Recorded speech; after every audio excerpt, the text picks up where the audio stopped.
Halo teman-teman, jumpa lagi di Master UTBK Channel. Kali ini kita belajar lagi untuk persiapan tes CPNS 2023. Nah, materi yang akan kita bahas hari ini yaitu materi jarak, kecepatan, dan waktu. Jangan lupa untuk like, komen, dan share sebanyak-banyaknya video ini agar bermanfaat bagi teman-teman yang lain dan membantu channel ini untuk berkembang. Bagi kalian yang baru saja mengunjungi channel kami, jangan lupa untuk subscribe channel kami Master UTBK dan follow akun IG kami @master_utbk. Di IG ini kita update latihan soal setiap hari, jadi teman-teman bisa belajar via YouTube maupun via Instagram kami. Dan sekedar info teman-teman, di sini kami membuka kelas privat online baik untuk jenjang SD, SMP maupun SMA. Dan kami juga membuka kelas privat CPNS 2023 dan untuk jadwal belajarnya kalian bisa request. Bagi teman-teman yang berminat untuk gabung di kelas privat kami, kalian bisa menghubungi nomor WA kami di 083 861 705 343. Oke teman-teman, sebelum kita ke materi jarak kecepatan waktu, kita bahas dulu PR yang ada di video kemarin ya. Kemarin kita ada PR di materi penalaran analitis.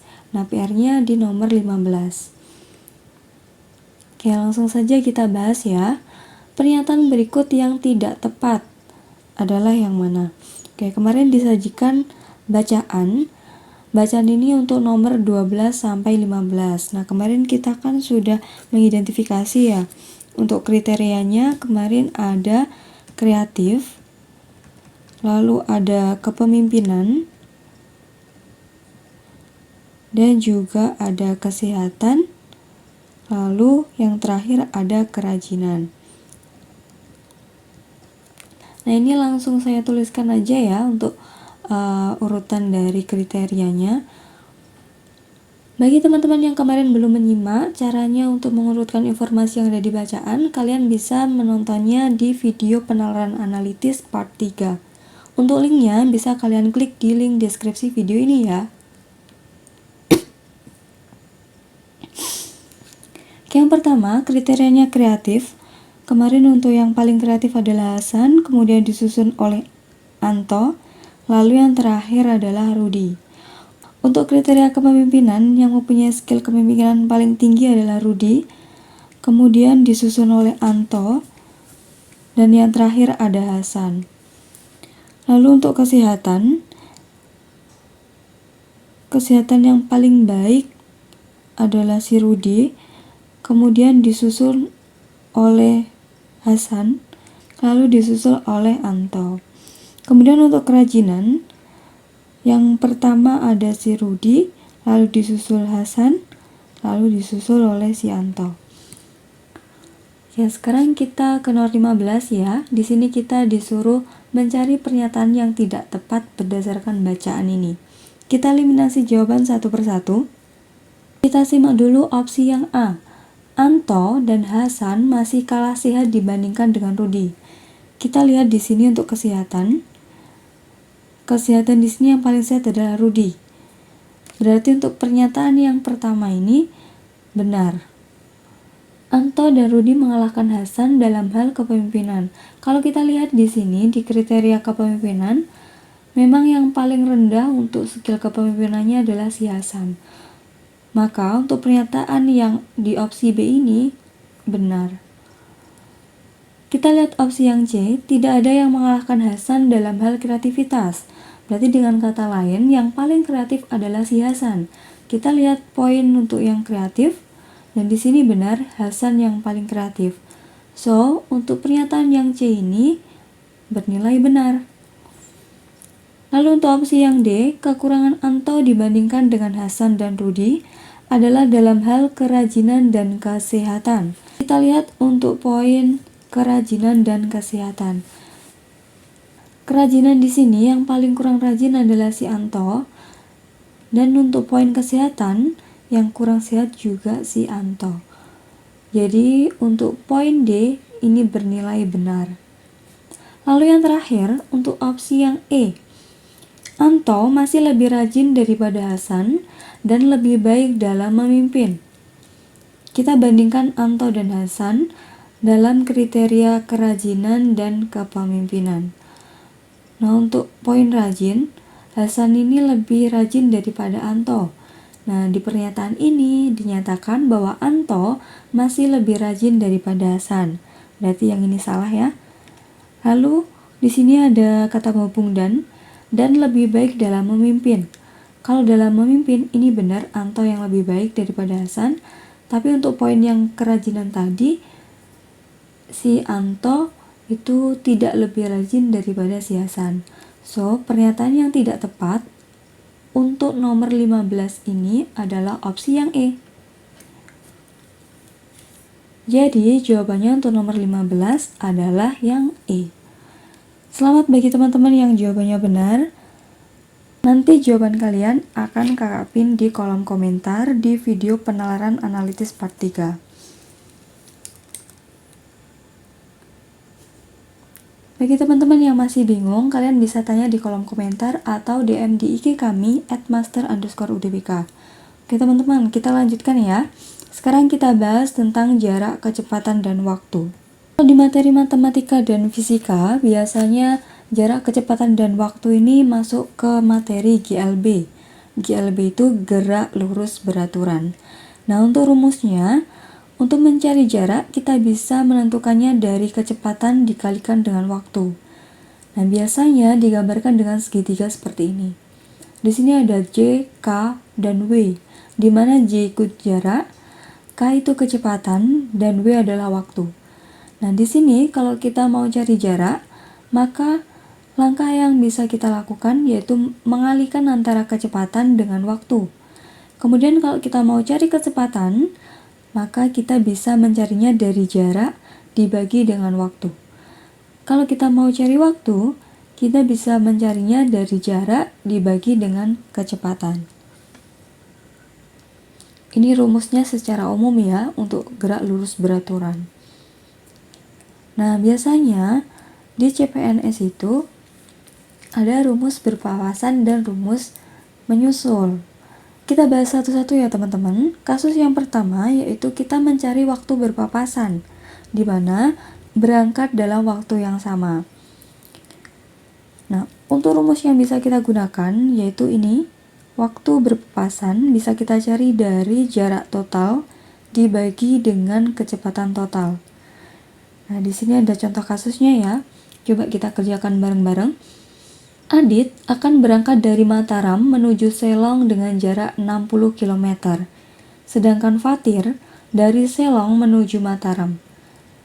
Jika Adit dan Fatir masing-masing mengendarai motor dengan kecepatan 55 km per jam dan 45 km per jam, pukul berapa mereka berpapasan jika mereka berangkat bersamaan pada pukul 10.00. Ya, kita gambarkan skemanya dulu ya. Misalkan ini jalan dari Mataram ke Selong. Nah, si Adit dia berjalan dari Mataram ke Selong. Nih, saya gambarkan mobilnya si Adit ya. Ini anggap aja ini mobilnya Adit.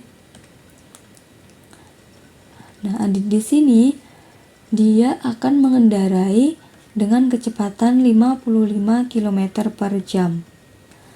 Kemudian dari Selong menuju ke Mataram, di sini ada mobilnya si Fatir, di mana mobilnya si Fatir ini melaju dengan kecepatan 45 km per jam. Di soal diketahui bahwa jarak dari Mataram ke Selong sejauh 60 km. Nah, sehingga kita bisa mencari waktu berpapasannya.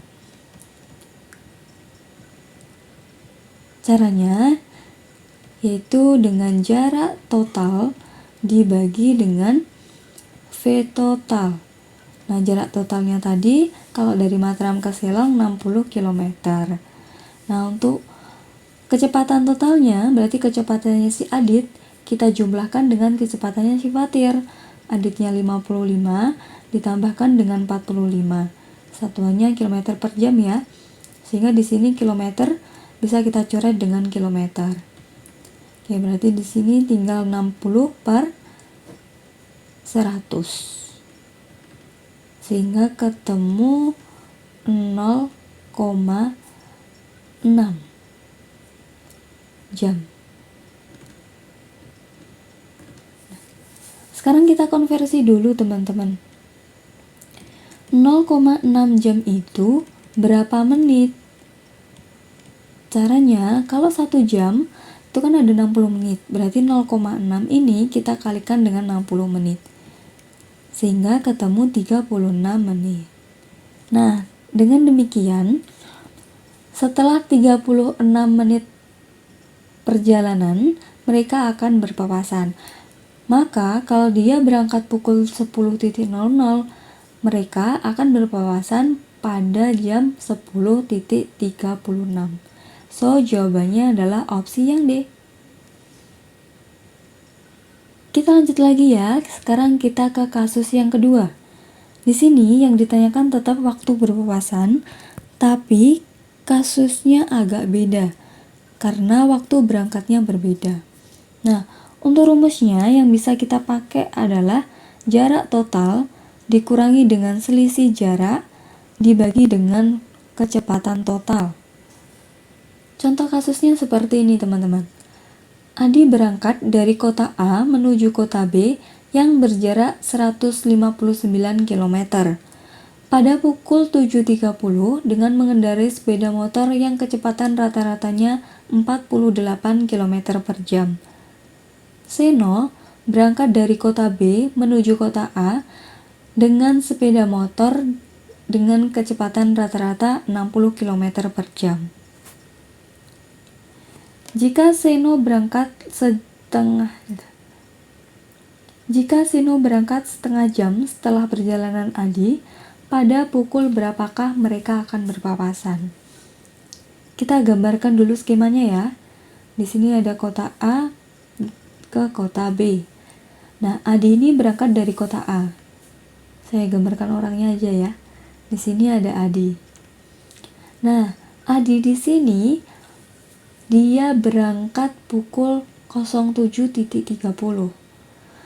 Di mana jarak A ke B sebesar 159 km. Nah, sedangkan dari arah B ke A, di sini ada si Seno. Seno berkendara dengan kecepatan 60 km per jam. Nah, sedangkan si Adi tadi hanya 48 km per jam. Nah, Seno di sini berangkat setengah jam setelah perjalanan Adi. Berarti kalau Adi berangkat pukul 07.30, maka si Seno berangkat pukul 8. Karena selangnya 30 menit ya. Maka mereka nanti akan berpapasan di mana? Ya, logikanya kalau jam 8 Seno baru berangkat, berarti Adi ini kan sudah menempuh beberapa jarak perjalanan ya. Nah, selama 30 menit itu Adi bisa menempuh perjalanan sebanyak berapa kilometer. Nah, di sini ini yang dinamakan dengan selisih jarak. Oke, kita cari dulu selisih jaraknya ya. Nah, karena yang kita cari jarak, maka kita pakai rumusnya V dikali dengan T. V di sini adalah kecepatan dari si Adi. Adi tadi 48 km per jam. Nah, waktu yang dia tempuh adalah 30 menit. 30 menit itu setengah jam. Maka 48 dibagi dengan 2. Hasilnya 24 km. Ini untuk selisih jarak. Oke, sekarang kita cari waktu berpapasan.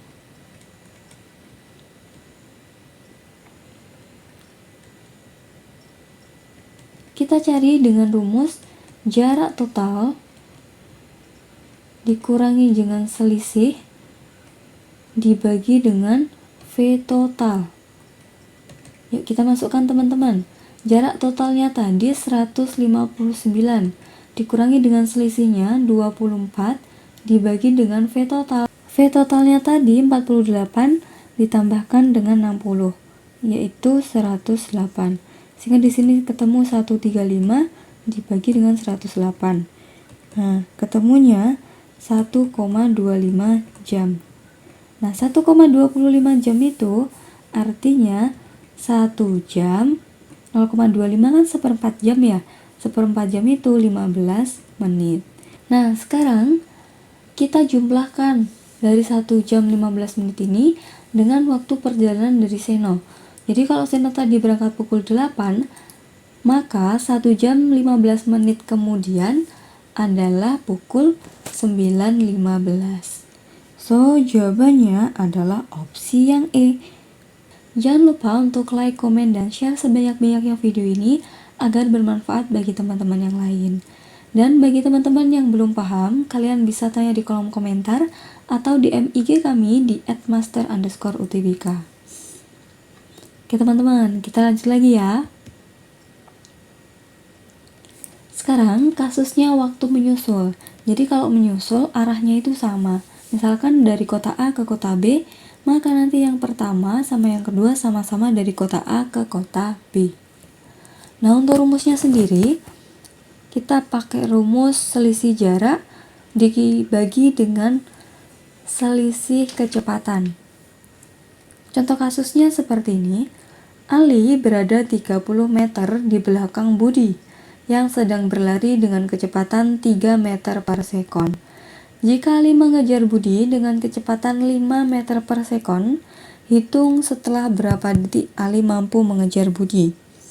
Ya teman-teman, kalau kita mau mengejar berarti kecepatan kita itu harus lebih besar dari kecepatan yang kita kejar, biar kita bisa menyusul. Kita gambarkan dulu untuk ilustrasinya. Di sini ada si Budi, di sini ada si Ali.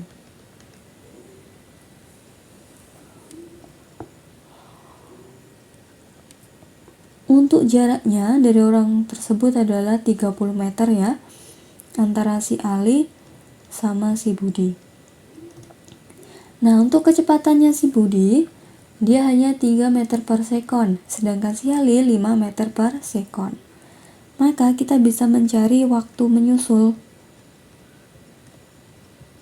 yaitu selisih jarak dibagi dengan selisih kecepatan atau V. Nah, selisih jaraknya di sini adalah 30 meter.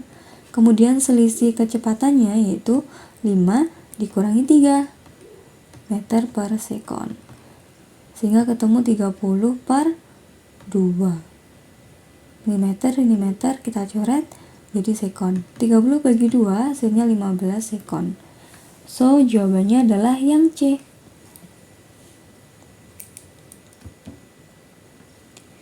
Oke teman-teman, biar lebih paham lagi, silahkan dicoba untuk latihan soalnya dan tuliskan jawaban kalian beserta caranya di kolom komentar.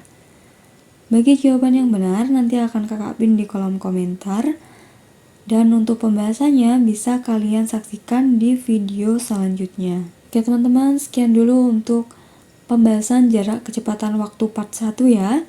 Nantikan untuk pembahasan jarak kecepatan waktu part 2. Dan jangan lupa untuk follow IG kami @master_utbk, subscribe channel kami Master UTBK, dan follow akun TikTok kami Master_utbk. Bagi teman-teman yang berminat untuk gabung di kelas privat CPNS kami, kalian bisa menghubungi di 083 861 705 343. Sampai jumpa di video selanjutnya. Bye-bye.